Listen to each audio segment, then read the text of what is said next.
Okay. Hey guys. I was about to say good to see you. I'm not used to doing a live. It took me a couple of minutes to figure out how to actually open this up. Okay. So we're going to answer some questions. And if anyone has any extra questions, feel free to put them in the chat.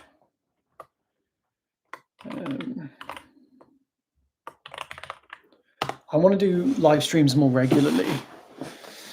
I think it'd be a fun way to just do more of a casual, less formal conversation and hangout. Do some in the mornings with a cup of tea and just chat, and review people's things. I don't know if people have things that they'd like to share, but it would be fun to do more interactive things with everyone that isn't just necessarily like a conversation, a Q&A, or a meditation. I'd like to explore the bandwidth of opportunity to connect with people. I think that would be a really fun thing to do. So let's get up the Q&A.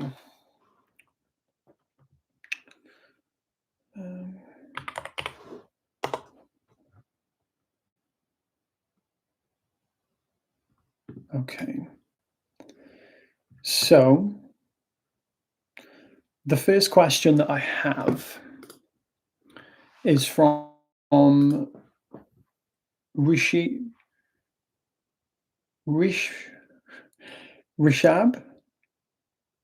I hope I said that right, man. It's the first time I've read that name before, so beautiful name, Rishab. Question: the paradox of giving time to your emotions after disidentification stage. After the deep disidentification from thought, the body and I, even the I am sense, which I also recognize as a subtle thought, I notice that old conditioning still occasionally arises. I find myself responding in two main ways whenever a tricky, sticky condition, thought, or emotion arises. First approach, I remain indifferent to the thought or the emotion, knowing that I'm not their creator and that they're just passing phenomena. I let them come and go without engaging with. In short, I give them no time. Second approach, I become fully present and turn inward to observe the raw bodily sensations behind the emotion, deliberately cutting off the narrative of the story. This helps dissolve the emotional charge, reducing it to pure sensation, allowing it to dissolve. However, with the second approach, I notice subtle concern. By bypassing and giving attention to the sensation, it seems to send an unconscious message to the mind that this matters. Or the ego idea that, oh, you said you're not your thoughts, but you're still giving it time to observe. Joke's on you, which in turn feels like reinforcing the separate self. Almost as if I'm contradicting my realization by giving importance to the disturbance. So in this question, Rashib, so let me get to the actual thing. Yet I also see even choosing or evaluating either approaches observed that I awareness. Okay. Is it a paradox of natural unfolding? Okay. So basically, Rashib, your question is, if I take the approach to observe my emotion for the sake of, well, that would be the question, right? For the sake of what? Why are you observing it? In your intelligent observation, it was you were observing it to essentially to remove it, right? Because you said it's not a problem. So then if you thought it was a problem, you would then observe it to do what with it? You'd have an agenda with it. And by nature, you would be having an agenda with it because you want to remove it, right? In the same way that we don't have an agenda with the sensation of the palms of our hands or the bum on our chair, because there's no issue with it. So why would we even, I'm not going to observe the sensation of my ass because for some reason I want to get rid of it, right? So there's this tendency to the underlying thing that we want to see is when we're going to understand our emotions, we do it with the underlying premise that our desire is in the direction of truth. Basically, we desire truth above all else. And typically, if there's an uncomfortable emotion, it's uncomfortable because there is something in our experience that is illusory that we believe to be true. So it's not that we care, oh, this is uncomfortable, let me remove it. It's, I'm feeling discomfort, and I know that is the signal that something that is not true, I believe to be true. Ah, there's an untruth somewhere. Amazing. My natural desire for truth. Natural desire for truth is something that we all have as a part of ourselves, right? The natural desire for truth is like a natural desire to want to fart. It's not even a desire, you just do that, right? So that's the point I'm making. You do it with this underlying fabric. And then instead of saying, I have an agenda with this emotion, let me neutralize it, let me feel it, let me heal it, let me do all these little things to it. You're right. If you're doing that, then you do have an agenda with it, and thus you will perpetuate it. And you are basically disobeying your understanding at that stage. However, the thing that we want to see is prior to that is to ask the question, why do I want to get rid of it? Why do I have an agenda with it? Well, it's because I want to get rid of it. If I didn't want to get rid of it, I mean, do I have agendas with anything else that I don't want to get rid of? No, right? I just let things be. Everything I see, hear, touch, taste, unless it's terrible music or someone's stabbing me with a needle, I probably don't want to get rid of the thing, right? So why is it I feel like I have an agenda with this feeling? It's because I want to get rid of it. We always have to come to terms with that.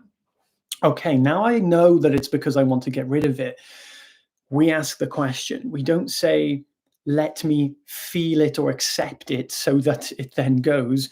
We say, what do we basically premise this with, it might be necessary to get rid of.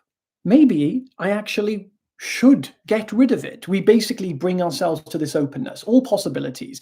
Maybe it's necessary I get rid of this. Maybe it's not what I think it is.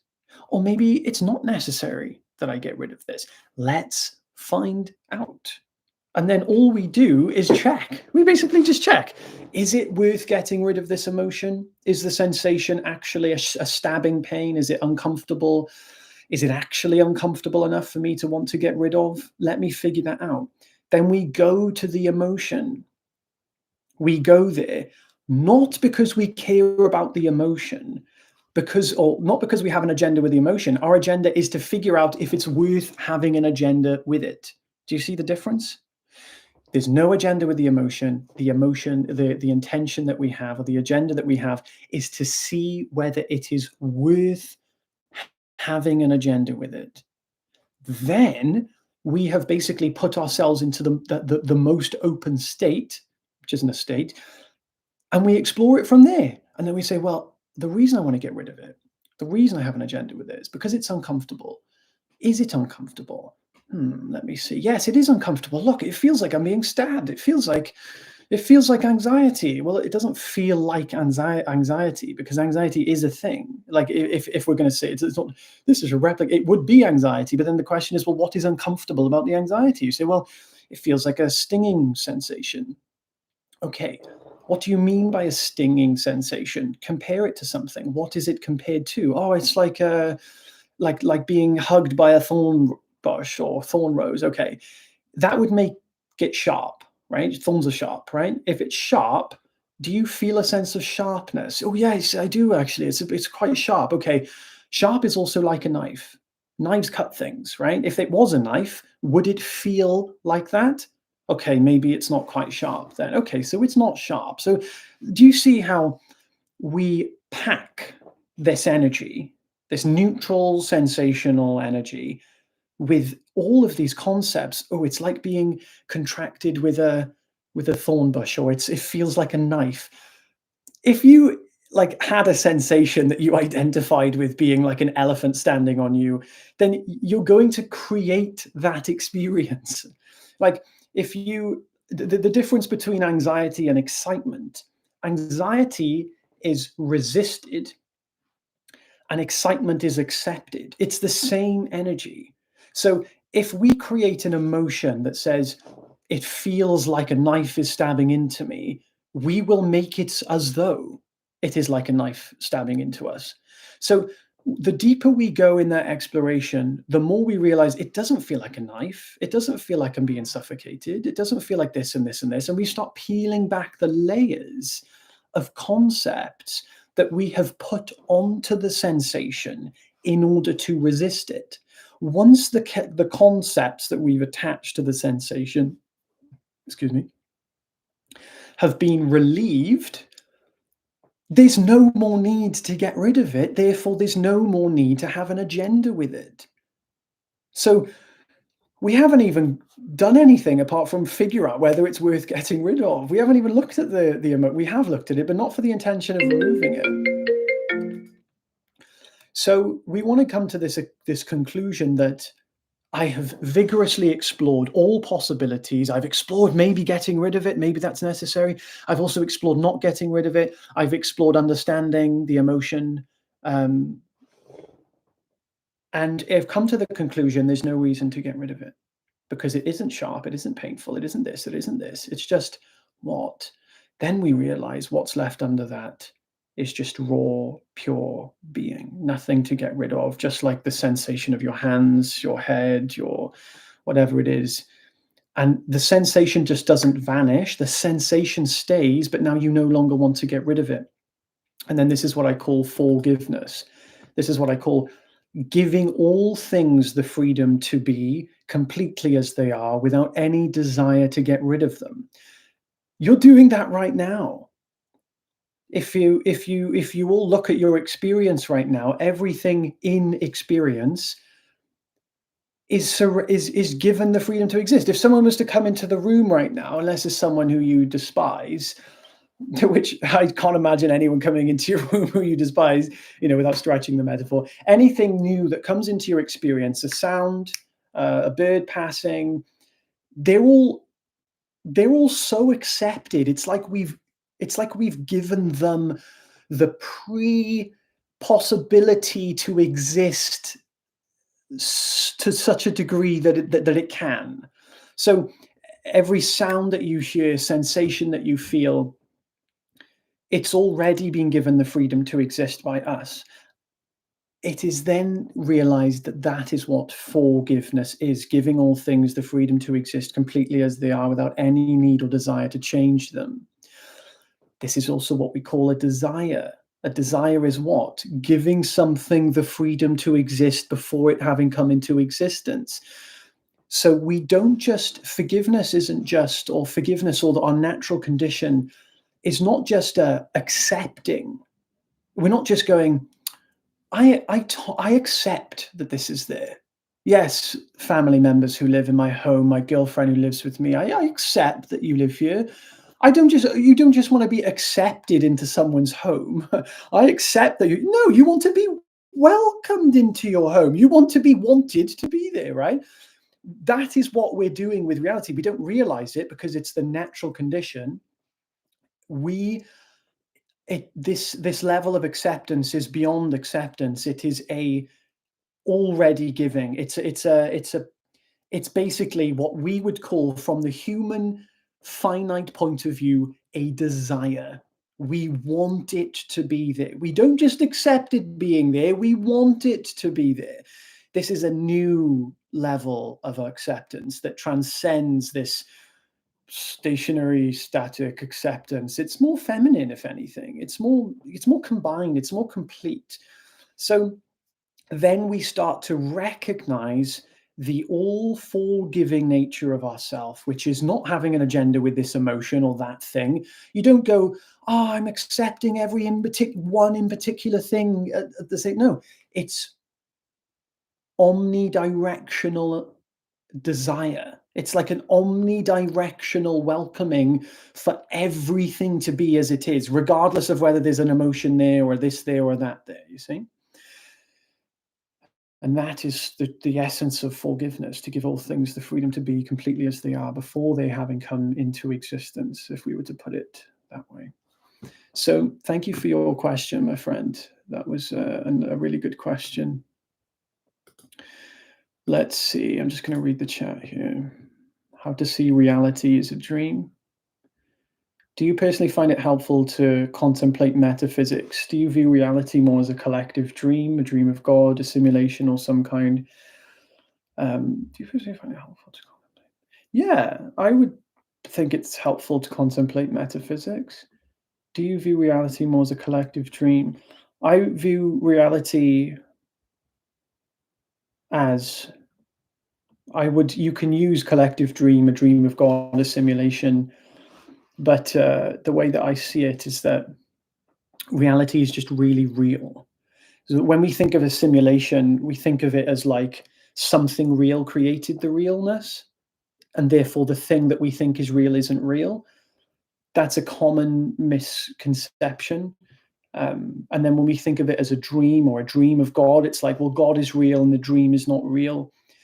When we're in ignorance, it's necessary to see and to make this distinction between God is real or reality is real, and then reality creates an illusion.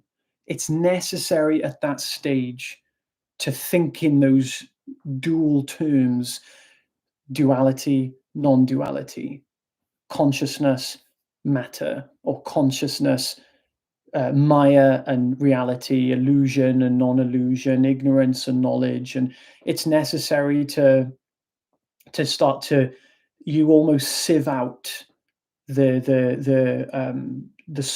out to the source of reality. And that step is a necessary step to make, because in ignorance there is no clarity of anything real at all. So everything we think is real in ignorance is absolutely not real, because it is viewed through the veneer of an illusion. So basically, the self that we think we are, that is knowing reality, is itself an illusion, which then makes anything we know viewed through the veneer or the filter of that illusory self completely unreal. So that's why we start to sieve out what is fundamentally real from what is relatively real. And then we start to say, oh, but the things that were relatively real aren't real, and that which is real is real. Then we have this new duality where there's realness and then there's illusionness. And the thing to see is that uh, as reality,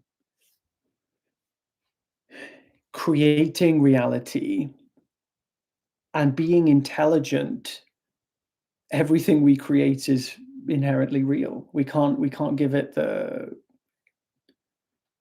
we can't say it's not real. It's like if we have a wave, we have water, right? The water is real in this instance. This water is reality. The wave is the limited form of that reality, right? Which is the temporary, limited, finite form of the water, is what we call a wave. And the water is actually what the wave is. So we can look at the wave and call it a wave, but regardless, we're actually looking at the water, talking about the water, which means that the existence-ness of the wave is actually real. It's not an illusory existence. If someone was to look at the wave and be convinced that it's an actual wave and that it's not a part of the water, regardless of what they think, the fact they can identify it is the evidence they can see its reality, even if they're not clear on what that reality is. You see, because without the water, they wouldn't see the wave. So, by nature of claiming there is a wave, they're actually seeing the reality of the wave. It's just they think it's water and not a wave. But regardless of what they think or don't think, they're still seeing reality. So, regardless of what we think or don't think, we're experiencing reality, and everything is real. We can say it on the opposite. Everything is illusory and nothing is real. Seeing it in that way, to me, is like a halfway stage of seeing it. It's like an immature stage. Or if I've seen something as real, I might become ignorant again. I might think it's real and get lost again. I don't want to get lost. This is like this the trauma of separate. It's like having a traumatic relationship and then thinking, oh, if I date men again or if I date women again, that I might fall for the wrong person. It's like this idea of it's a completely like limiting way of seeing, right? As you would think if you were in a relationship, and to avoid relationships again because you're worried about getting lost in it. This tendency to see everything as fake or a dream or an illusion is like another subtle bypassing to make us to perpetuate our sense of separation. Illusion, reality. Let me stay in reality. Let's not go to illusion. Illusion is a natural part of reality. It's like magic tricks. Like, it's fun to see the magic trick. The point is the illusion, right? We don't go, we do want to know past the illusion. It's interesting to know that. Like, oh, how did he do this trick? But then ultimately, but I don't want to know how he did the trick, really. I want to experience the magic, right? That's kind of what we're doing here.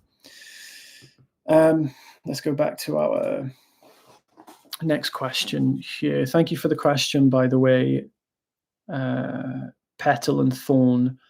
And Mina, I hope that answered your question as well. Matt Thompson, can't wait until Sunday to ask this. Yes, I'm doing an in-person meetup in Cardiff this Sunday with some of the private community members. So yeah, that's what Matt's referring to. All to say, but the students don't understand the reasoning Rupert Sparrow gave. Why has science never found matter? Okay. The reason science has never found matter, we'll go across this briefly because I promised I would answer some other questions as well. I want to make sure that we've got enough time for everything. But we can definitely discuss this on Sunday, Matt. The reason science has never found matter is because they just haven't found it. I don't know how else to answer that. They haven't found it, but maybe what you're asking, there's no scientist that can say that they found it. It's like saying, how hasn't someone found aliens yet? Well, because they just haven't found alien. No alien has appeared to be found, right? There is an agenda right now being pushed that aliens are real, and that there's UFO stuff coming out, and this is all a hey, Vital Fred. This is all like they basically just prepare for this, guys.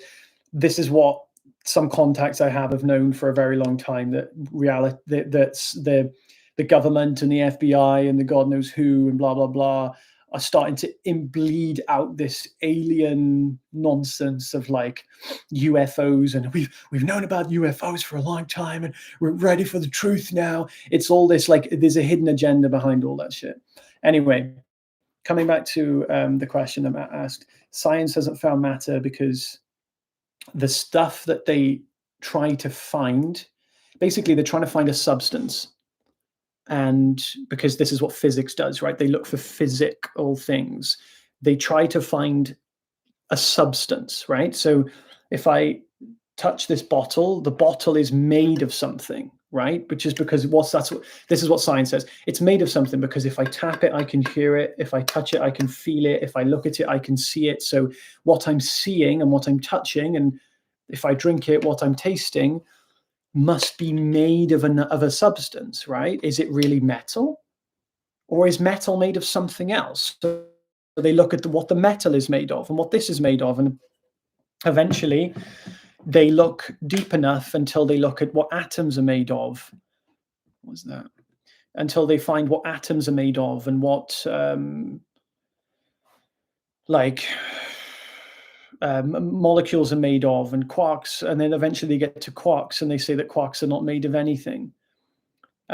So yeah, basically even photons and even protons and neutrons, I used to think before I understood this, I used to think they'd actually found them, like they could find like a proton or a photon was like a tiny little object, like a tiny little ball, and it just floats around the nucleus of the atom, like like a little mini solar system.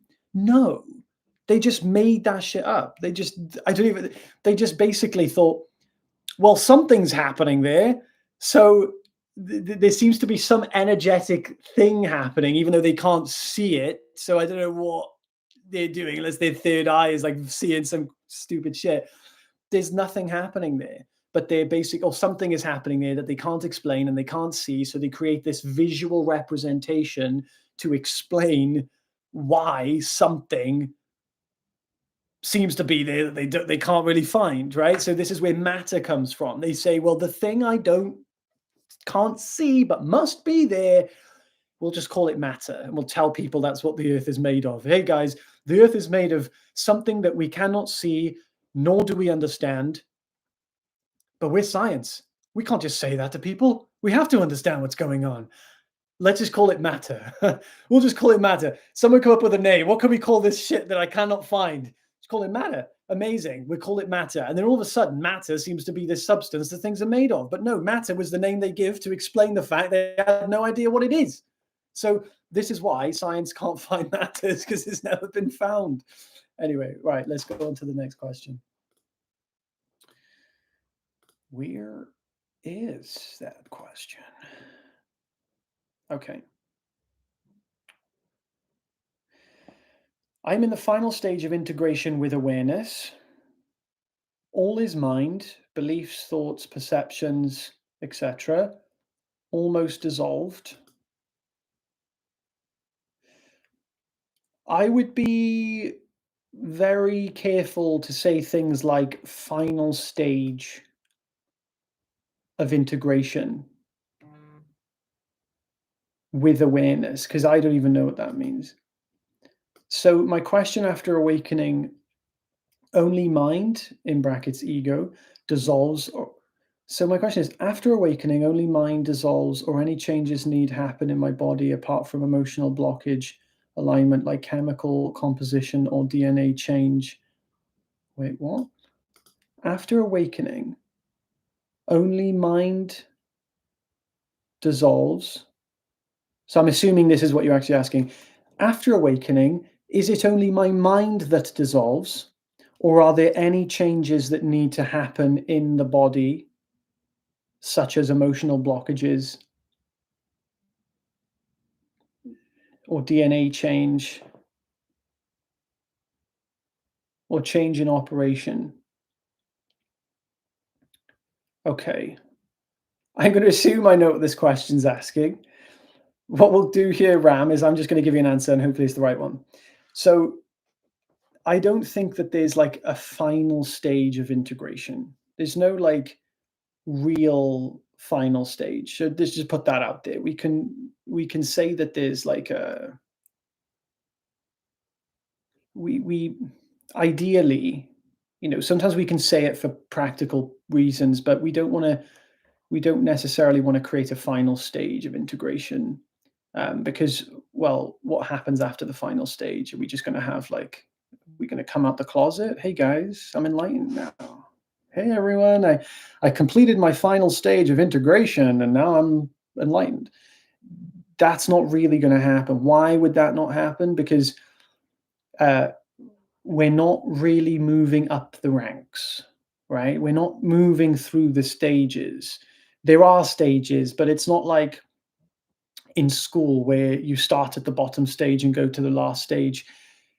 The process, from my point of view, at least, the highest stage is not a stage, and it's this genuine devotion to truth itself, which transcends the need to be at a stage. It transcends the need to be at a stage, not at a stage. You see what I mean? So we want to basically see that the because when we speak from this level, we're still subtly in some kind of state seeking. And the stage of state seeking is another limited stage to be at. You see? So try and firstly relax this need to be at a certain stage. I understand for practical purposes, we can say that there's different stages, but in this context, I think it's necessary in this particular moment, speaking to you, Ram, to relax this final stageness. There is no real final stage. Doesn't even matter if there was. If there is, the final stage is what I'm about to share. To not care about having a stage, to not care about being at the final stage, the non-final stage, because then we are in complete openness to all possibilities. So if we're going to say there is a final stage, it is when our devotion to truth has turned completely inward, 100% devotion to truth, which means my life is in utter expression of love. And my either my attention is in my being, so to speak. We're speaking very relatively here, in my being, or it's outwardly, but my intention at all times is to take it towards its source. So whenever I find myself going away from myself, in for example, going to ignorance or doing things in order to find happiness, I go, oh, no, no, no, that's not where it comes from. And we go back to where truth really is. And that will happen naturally. At that stage, we're still open to learning. We don't want to get to like, I'm done now. Life has given me all the wisdom. I've completed the final stage. I'm now ready for truth. I'm now ready to impart my wisdom. I never came to a stage of, this is the final stage, and then I had the final stage happen, and I thought, oh, now I'm going to start sharing my wisdom with the world. In fact, me doing this is the same. If you want to say that there was different stages, the part of the stage where I was still seeking advice and wisdom from outside of me, my actual internal is the same.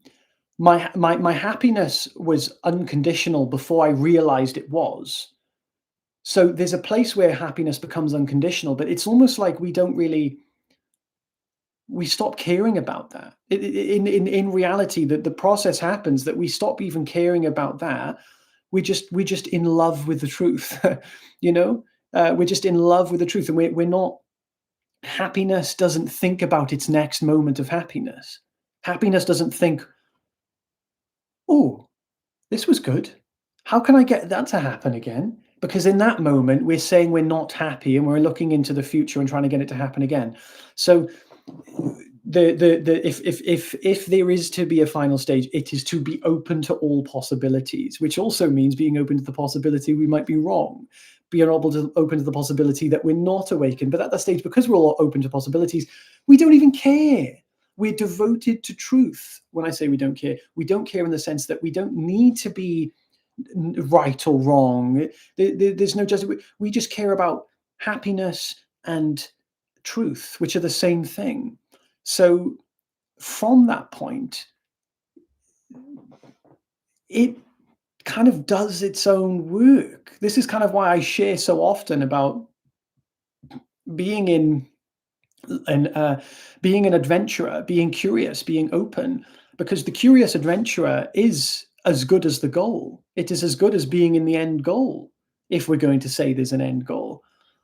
So being in the adventurer is truly the best place to be, because only from then are we going to be truly open to actually understanding. And the process from then is understanding. Even with our process with our emotions, it's a process of understanding. It takes love and commitment and attention to understand. So by understanding something, we're at the same time falling in love with it. Falling in love simply means to lose our individuality in it, to lose our separation in that thing, or to lose our sense of separation in that thing. So we're falling in love with everything. That's what love is, to dissolve the sense of separation. So this is why love is so important on the path, is because this whole process is a process of falling in love. falling in love. How beautiful, falling in love with everything. It is though. That's what we're doing. So so make the final stage truly to just fall in love, to just fall in love with everything, and take away this need for there to be a state, the sense of having a state. Old news, no state needs to be found. Just be really, really excited to live life. Be really, really happy to live life. Be really happy to dive into it.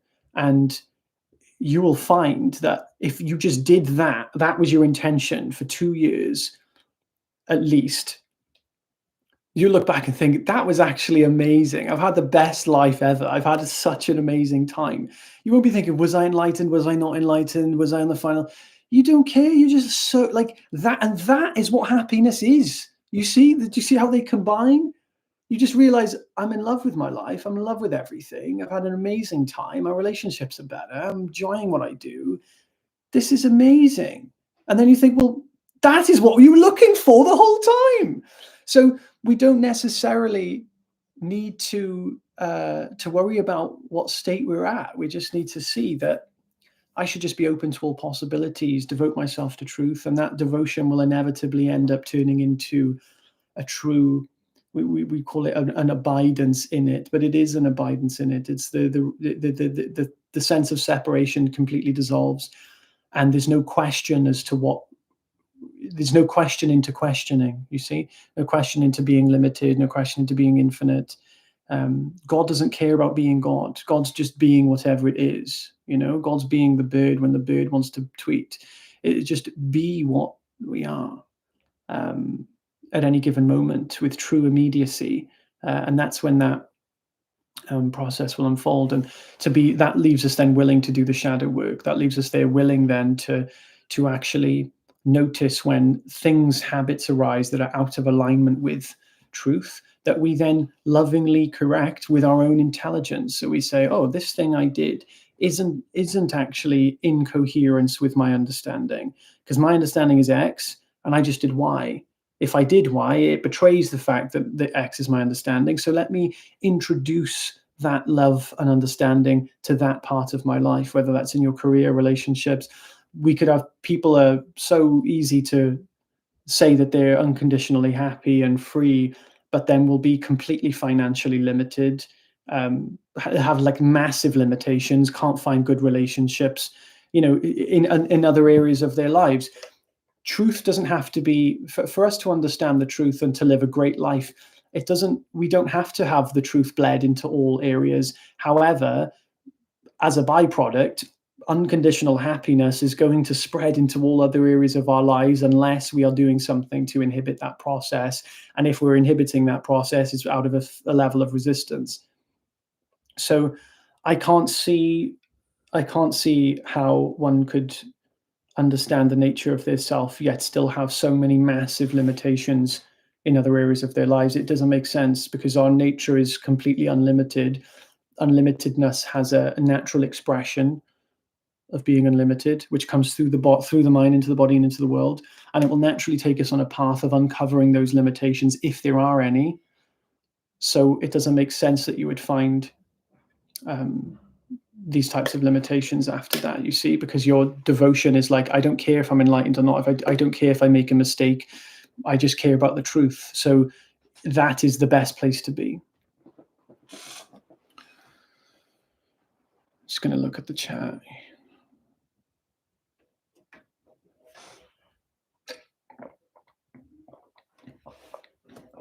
You can't come to the conclusion of reality with ideas and theory. Yeah.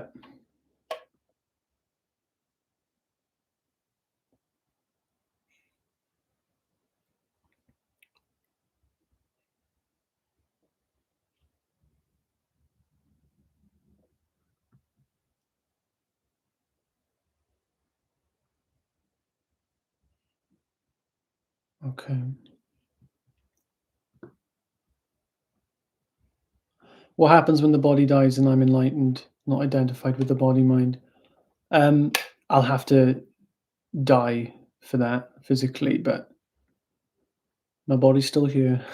My body's still going. My understanding is that you in the process of death, if you cling to the body, you create another body. In the same way, when my sister died, I always had this intuition. But when my sister died, the week before she died, she told me that when she was asleep, she started to go towards a massive light, and it was a very lucid experience. And she said that she felt like a crazy urge to come back to her body. She didn't want to die, basically. This was her dying in her sleep. And she had this will to like pull herself back to the body to the extent that she developed a massive lump out of her armpit. Like the psychological imprint of this had a physical effect on her body. So she had like, it was weird. She had like an extra week after that. She was literally dying in her sleep. She said she was absorbing to this massive white light. And she said the way she described it was as though, have you ever been in sleep paralysis and you're trying to move your body, you're trying to wake up and you can't wake up and you're using all your will to try and move your body? It was like that for her, but to come back into her body as she was leaving it. And it was when she told me that I knew that, yeah, she's not got long left. So basically, when you die, if you attach to your body, if you fear losing it, if you believe you're dependent upon the body upon the time of death, then you will another body. You will just create another body because that's what you want. You see, you want another body. You create your own existence. You create, I am the body, so I need a body. And if I don't have a body, well, what am I going to do? I'm going to be nothing. So you just kind of recreate another body. And if on the time of death, you know you're not the body, you're not going to cling to the body, then I would imagine there's a lot more variability of where you might go or what choice you have, if there's a choice, or if anything happens at that stage, than if you're like clinging to the body. So this is why in Buddhism, they talk about leaving the cycle of reincarnation.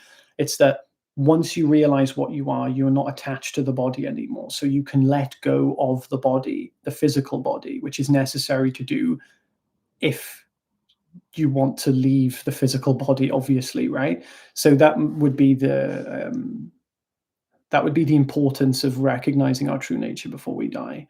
However, I'm not even at the belief anymore that that is even essential, because a lot of people go through death without even being conscious of their body, and what happens to them, we don't know. But some people have said that in the process of dying, it's as relative as where you go after death as where you fall asleep at night in your current bed. So if you go to sleep in your room, you wake up in your room. But if I go to sleep in my room, I wake up in my room. So when we die, it also depends on where we came in. This is also another theory. These are all just theories, but my intuition is that it's more so. It's my intuition is very different for everyone. That's what I am of the belief. Okay, let's go to the next question.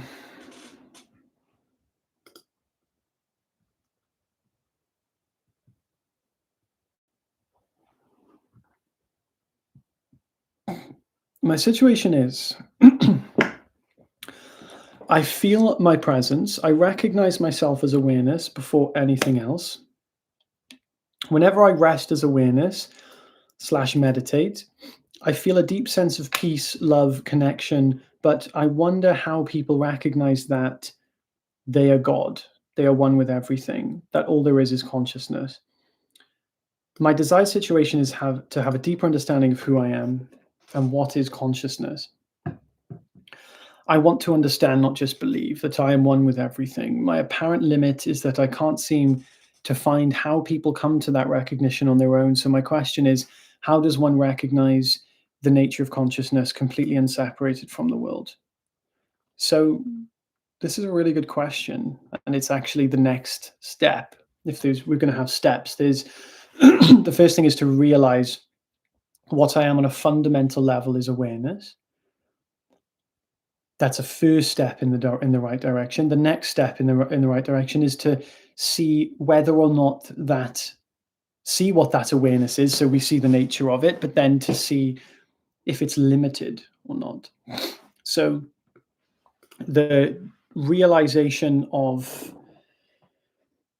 going from awareness to I am everything. The first thing we want to rephrase the terms one with everything. When we think of being, it's not that we're one with everything in the same way that, we're not like a bolt that is one with the car, right? The car has different parts and all together they make the car, and the car is one. When all things are compact together, it's all one with everything. It's not like that. It's more like water and wave. So the difference between water and wave, there is no difference. Water is wave, or wave is water.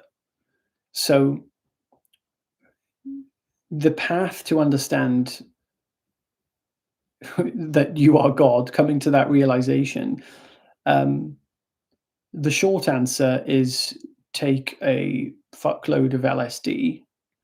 The long answer, that is going to be a lot more practical, that you'll still need to know, even if you did take a fuckload of LSD, is to basically understand the autonomy of awareness. So awareness is not, awareness only looks like awareness from the point of view of the mind.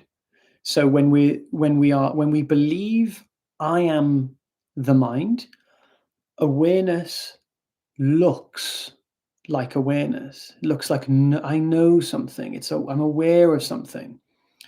And this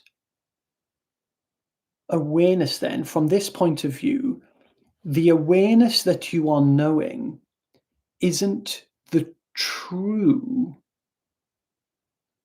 self. It's it's closer in the right direction, but it's still it's still being covered by some belief in separation. So the thing to see would be not to try to resolve the sense of, you're looking at it in the opposite way that I recommend. You're looking at it as, how can I, that which is an individual, find something that is infinite? That's the wrong way to go with it. That's the way, and with no fault of your own, obviously, that's a natural way that we start to think to look for it, right? That's the normal thing to do. But I'm just telling you now that that's not the thing to do. So the thing to do is to see, if I'm infinite, basically, this is what we mean by God. If we just replace the word God with being infinite, meaning being made of something that everything else is made of, right? We're speaking relatively here, guys. Don't go crazy because I said something that's, awareness is made of something. It is as though, this is what we're priming the mind for the investigation. We're looking for it as though infinite basically means what I am is made of the same thing as everything else, and everything else is made of the same thing that I am. In other words, I share the same existence-ness as every other thing that I can see exists.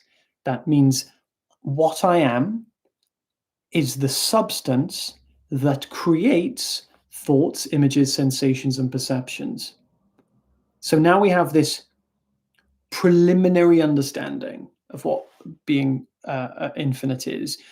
We can start to normalize this language and normalize this understanding in our mind. We're not just going, oh, I'm God, because the connotations behind God, even though I like the word, are too extravagant, right? So we just want to say, okay, am I infinite? That means that reality is made of the same substance. All things are made of the same thing. That's really the direction that we want to start from. Then we start to understand what are things, what is this awareness made of? So if something is made of something, it must be present with those qualities that it is made of. So if a tree is present, it's made of wood. If a fence is present, it's also made of wood. If a book is present, it's made of paper, but then we can also say it's wood. I'm trying to think of a substance that isn't wood. Name something that isn't made of wood. If I everything I'm looking at the wall. The wall's made of brick. I don't even know what walls are made of. What are they made of? Like cement or something? Was brick concrete? But you get the sentiment of what I'm saying, right? So everything is made of something. Waves are made of water.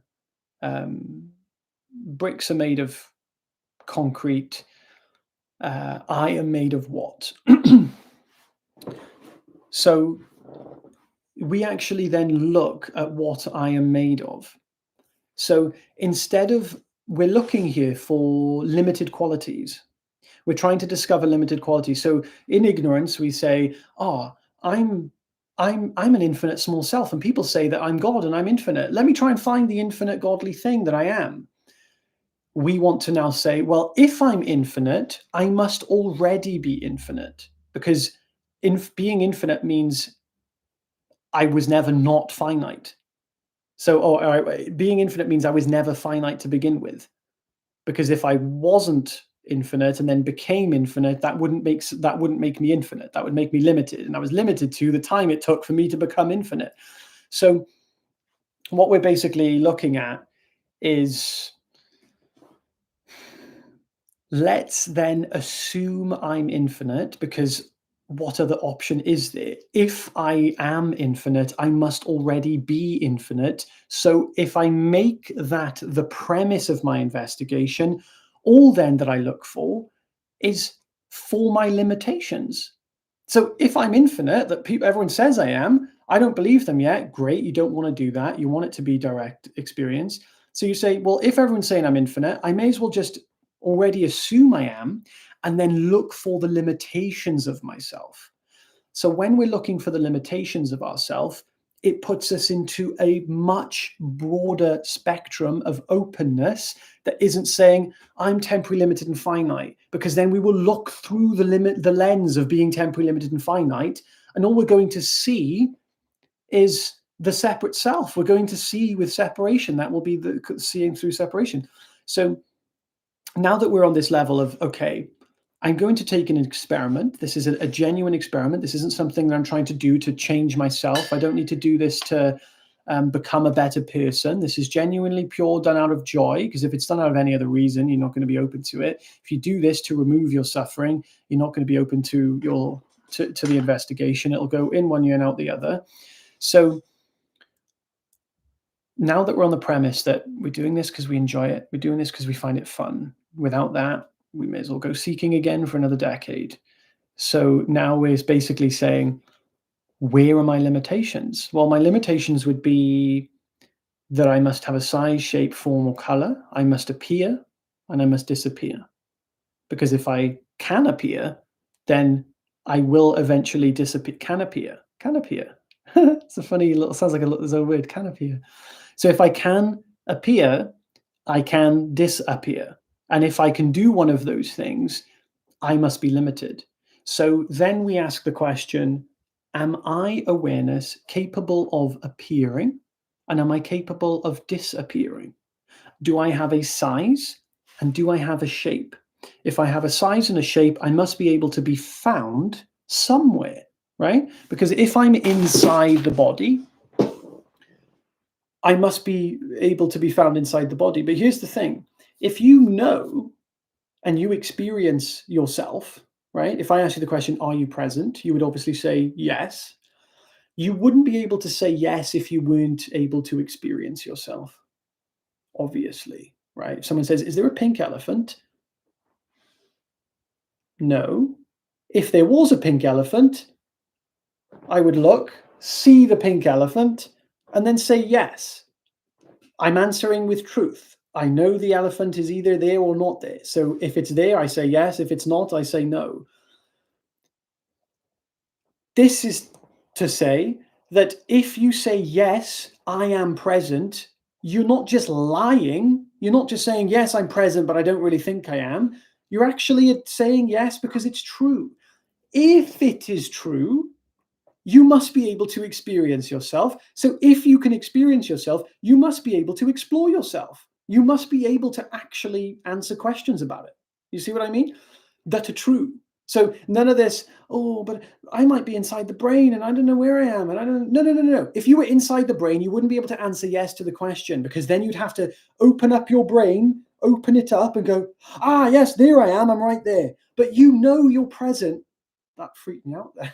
You know you're present without having to open up your skull and open up the brain and, oh, there I am, like this tiny little being is just like controlling all the brain. You would have to do that, but you don't need to, because you can experience yourself without opening up your skull and trying to find yourself inside the brain. It's an important thing to note, because it means, oh, so my answers actually have authority. I actually have authority over my experience. I'm not just making stuff up for the sake of it. I actually can answer these questions with validity, because we're so used to giving our validity and our or integrity and our wisdom away to everyone else. We say, well, this person didn't say that. But the scientist over there said this, or the philosopher over there said that, and this spiritual teacher said this, and without somebody else to tell me the truth, I could never discover the truth. What we're here to do really is point everyone in the direction of truth for themselves, right? So this will resolve the potential and often pretty much guaranteed belief that for some reason you're not the authority over your own experience. Put you in the authority. Now we go to answering the questions. Do I have a limitation? Do I have a size, shape, form, color? Can I catch myself? Can I hold myself? Am I inside the hands? Am I somewhere physical? If I am an object, I must be somewhere physical. Can I start and end? Do I have any form, dimension? And we start to explore, do I have any of these limitations that we just discussed? And lo and behold, what we find is that we don't have any of those limitations.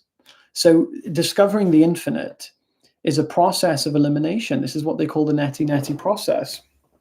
And this is kind of like an upgraded modern version of the neti-neti process, is to assume being infinite, look for the finite. Once we can't see the finite, what we discover is the only alternative, that what I am is infinite.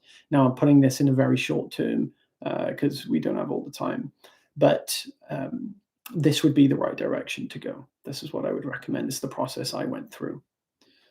Thank you for the question, Eleanor. Okay, next question.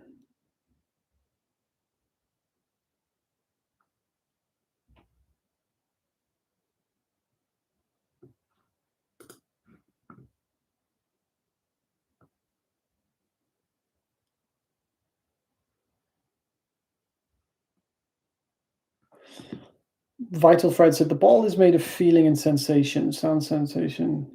It's not made up of different words like atom, neutron. Yes, exactly, Fred. It's not made up of. These are the names science has intelligently created to point to things we can't see, literally. The new physics is quantum, which directly expresses non-duality. Physics and philosophers are finally merging. Yeah, very true. Hey, Saja, last 4 months I've released a lot of emotional traumas from my body. This makes me go more easy into the now. What would you recommend to get more in some sort of non-dual state? Well, the first thing is to not try and find a non-dual state. Because what you're asking, Nick, is how do I get better? How do I get more of? How do I remove my suffering? What I recommend, Nick, is getting really, really good at being a really, really good explorer. Just enjoy exploring experience. Don't worry about non-dual states. Be very curious, passionate, interested. Ask a lot of questions. Learn how to ask good questions.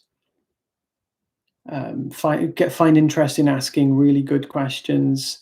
Not that this is a bad question, but magic happens when we learn what consists of a good question, and just start to be very interested in truth, over removing your suffering.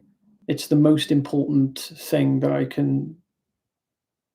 think I can share, is that one seemingly small thing. It's the most significant thing, because that will bring us open to understanding. That would be the most important thing there.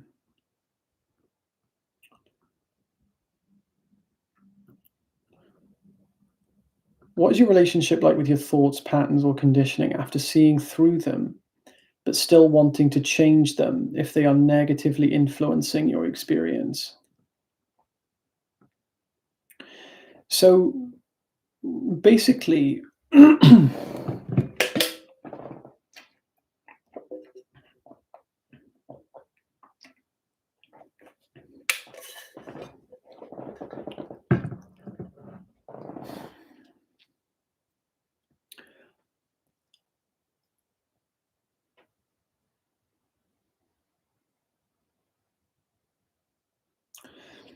in all honesty, and I'm not claiming to be perfect at all, the things that affect my experience aren't the same as they were in ignorance. They're not the same. Like, uh, there's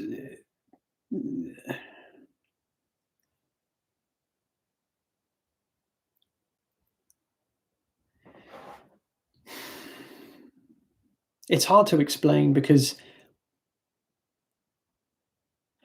there's not really a there's not really a moment that I can say was a problem.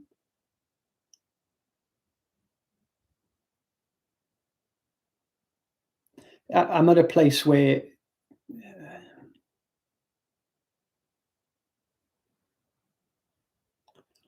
it's almost automated to the extent that there's no problem. You see what I mean? There's no it's not like something happens and I go, "Oh, this was an ignorant thought. Let me do something to do something about." That's just not where I'm at. That's not what I think. Um, my sister just died. One of my very close friends recently just died. Um, I'm using extreme examples to share with you. The most that came up for me when my sister died was the moment she was actually dying. We were with her. I was with her. I was at the side of her deathbed, and I'd been in this situation before with my granddad when I was younger. When I was like 19, and I remembered this is the first time I'd been with someone in death. I remembered his breath getting shorter, longer, and I just remember in that moment thinking, "This is he's dying. This is the last, like, few breaths of his life." But you also, at one part of you doesn't think that. It's like, is it really though? Is that really what's going on? But I think it is. But is he actually dying? And you're kind of, I'm like in this place of like, what, like, this is kind of weird experience to be in. Um, and you kind of don't want him to die. I remember, like, there's a mixture of, you know, it was almost like you never know which is his next breath. And it's almost like this, every breath, and then there's a massive pause, like, and then there's like a fucking like super long pause. And then, and then it goes, and imagine you're there for like 30 minutes and each breath, and it's like, so I remembered this when my sister was dying, exact same situation. And I didn't want her to die. I remember thinking, I don't want her to die. And then I remembered a quote. A friend told me this quote not long ago. I think it was from John Klein. He said, "In if when you're with someone in the moment of death, you must die with them." And instantly, there was just this deepening of what it really means to die that I couldn't even uh, have ever found unless I'm there dying with someone in this particular context. You don't get that through an LSD trip or from contemplation or from listening to a YouTube video. Um, and then I started to, because the instinct is you don't want someone to die. You don't want someone to die. Why would you want someone to die? Do you see what I mean? But at the same time, you don't want them to suffer. You don't want them to, you just want whatever's happening to happen. So what I was learning in this moment is it's not a level of like, it's not like, I don't have these thoughts that do like, oh, let me, like, I don't have these types of problems anymore. My issues are like these things where I'm in the moment of my sister's death and I'm learning compassion so that I don't want what isn't naturally occurring to occur in this particular scenario. It's very easy in other scenarios, but it's like in the moment of her death, I'm learning the compassion to let her die, you see, without holding on to her, without holding on to her form, um, which is a very different experience when it's with one of the closest, if not one of the closest people in your life, and to basically let her die. Um, and that's a level of compassion. That's what compassion is, to do that. So you could say, yes, it was ignorance. It was, this is a thought. I didn't want her to die, but it's also like you see what I mean? It's like it's not a really problematic thought. It's like you're deepening wisdom. So, you know, this is the closest example I can find of like what would be, and again, I never seen that as a problem. It didn't cause any suffering for me, but I noticed it was a level of contraction, a level of a subtle level of ignorance. So, you know, I just notice it, and when I notice it's not in accordance to truth, it corrects. It just, if it's not, if you see what I mean, it's like an automated thing. It's an exploration. My sister's death, not that I'm saying my sister's death was an exploration, but there's a capacity that I have to also treat it as though that I am thoroughly taking every possible lesson I can learn out of this experience. I'm not there going, I'm enlightened and I've figured it all out, and oh, my sister's death is no emotion, nothing to learn. No, I'm learning compassion. I'm learning love. I'm learning how to be with someone in the moment of death. I'm learning how to let go of the physical form. There's plenty of things to learn. No one ever learns enough that they don't no longer need to learn. And I would be very, very skeptical listening to someone who claims that, you see? So that would be my answer to that question. That's my relationship to learning, which is what we're doing, to understanding. I don't have these types of kind of patterns, or yes, you could call that a pattern or a conditioning. So yeah, that's my relationship to it. Non-dual Shiva Tantra Kashmir Shaivism sees the pure awareness as a goddess and believes the goddess has agency and the power to show you, the god, also the goddess, that you are that. What are your thoughts? Yeah, this is obviously a very metaphorical, poetic way of saying it, but that's what the guru is. That's the definition of the guru, the remover of darkness. The guru energy is everywhere. So the um, the goddess is what in traditionally we would call the guru. The guru is pure love, pure grace. And it is necessary to meet the guru, whether physically or mentally or through life in some form. It is necessary. So that's my views on that, Ankit. Fred said, happiness isn't necessarily the same as truth. Truth can be brutal, right? I mean, truth can be murder, war, rape. Well, I'm not sure what you mean, Fred, by truth can be brutal, murder, rape, but nonetheless truth. So love, truth can be very harsh, though. This is a very relative level that you're speaking on, you see?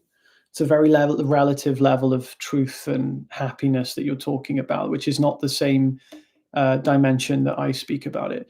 Truth, in essence, isn't rape, you see? It's like, think of it like this. Imagine that you had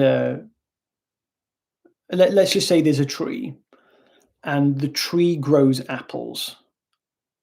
You could say, look, there's the tree, while you point at the apple part of the tree, right?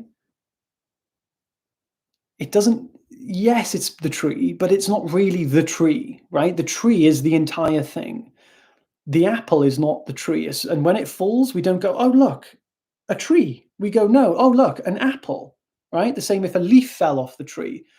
Trees grow leaves. We look at the leaf and we say, look, there's the tree. Well, technically, yes, it's the tree, but it's not the tree. We don't look at all the leaves on the tree and go, look at all those trees, right? Because they're not really the tree. And when the leaf falls and there's, it's autumn and all the leaves are on the floor, we don't look at the floor and go, oh, look at all those trees, you see? So this is an important thing to see, because then it takes away the understanding that, truth and happiness, that truth is rape and murder and things like that, because it's not. Fundamentally, it isn't that, right? Like if you have a rainbow, if you shine light through a spectrum and it creates the colors of the rainbow, you could look at the red. You could say, oh, look, inside this neutral white, not even white, like invisible light, if we refract it through the prism, there's loads of different colors, and one of them is red. It's like saying it is fundamentally red. It isn't the light is not even visible. It's not fundamentally red. It's not fundamentally yellow. You see, it can seem to split into these dimensions, but it isn't fundamentally those. So we don't want to say that truth is fundamentally rape or things like that, because it isn't, right? Guys, I just realized the time. I have to actually jump off. Thank you all for being here. I'm looking forward to doing more of these sessions. Have an amazing day, guys. Take care. Bye.